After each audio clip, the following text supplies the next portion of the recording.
Salut à tous, donc bienvenue sur la vidéo installation feu d'artifice 2015, donc le 4 juillet 2015, petit feu d'artifice improvisé.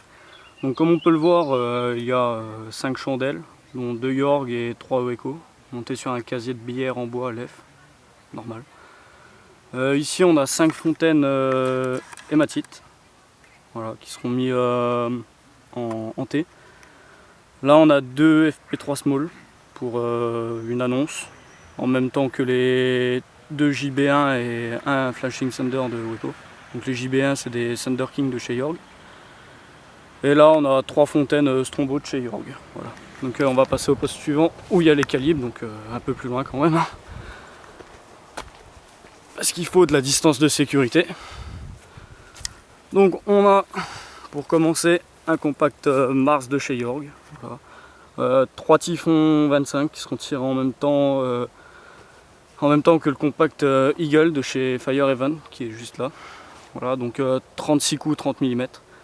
On a un compact Vénus aussi, donc voilà, pour mettre un peu de couleur or là-dedans.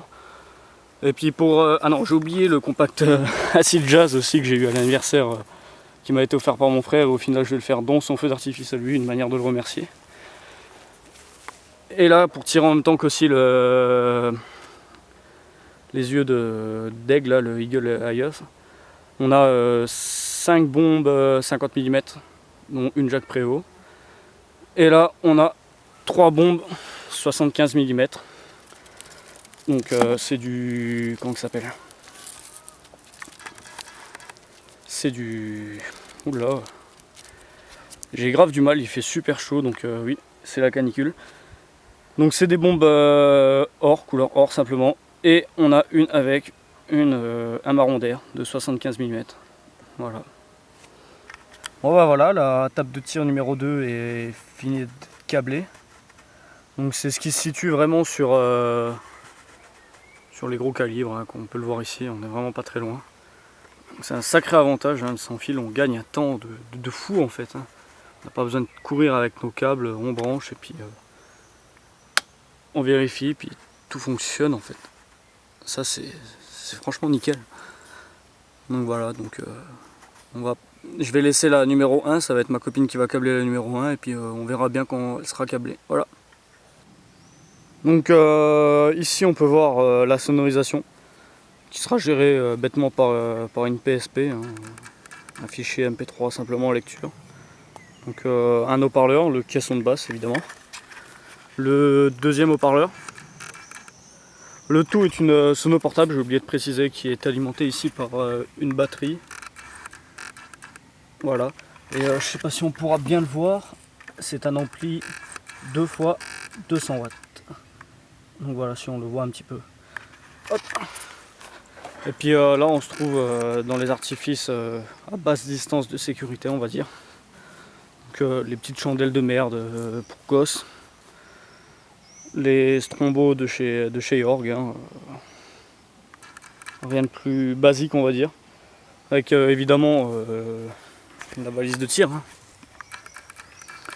Donc il reste quand même une annonce ici, un FP3 Small. Voilà.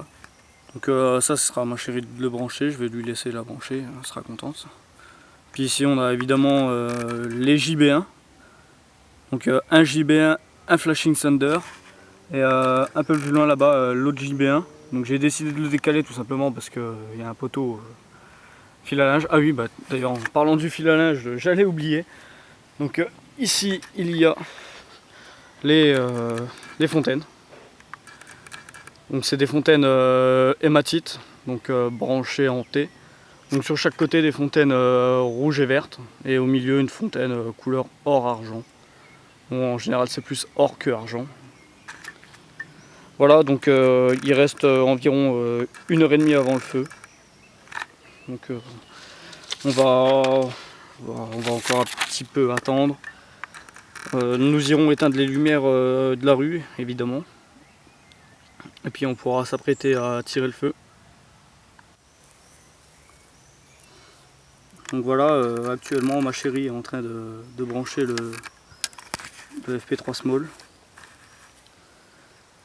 Donc elle s'en va un peu plus loin que la table de tir quand même pour éviter toute projection et dégâts potentiels sur les lignes voisines. On sait jamais. Et puis elle va la brancher à la ligne correspondante sur la table de tir.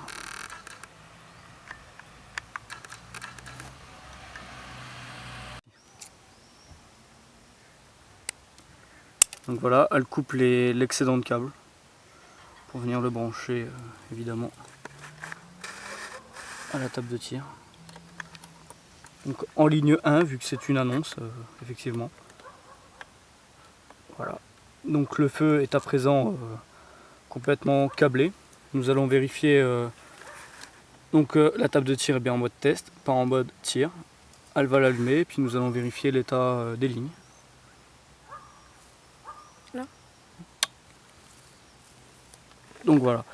Donc apparemment, il y a un souci sur la ligne 3. Donc d'où l'utilité des voyants. On va regarder sur le plan à quoi correspond la ligne 3.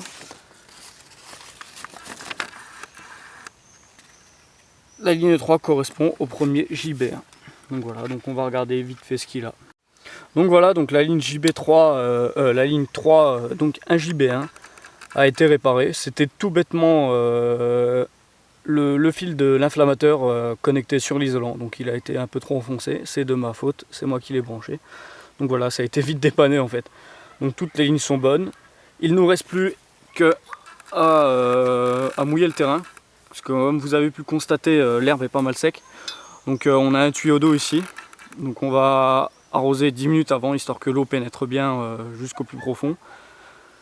Voilà, on a un seau d'eau ici au cas où. Et en bas, au niveau du public, lors de la mise à feu, je remonterai 2 extincteurs que vous pourrez voir sur ma page Facebook, les photos. Donc vous pourrez voir, voilà. Comme je vous disais, les 2 extincteurs, hein, donc un extincteur eau et un extincteur CO2 2 kg. Donc voilà, donc niveau sécu, je pense qu'on n'est pas trop mal. Bah là, comme vous voyez, bah, il est en train d'arroser le jardin avant le tir. Pour pas que ça prenne feu. Voilà. Il arrose même les arbres.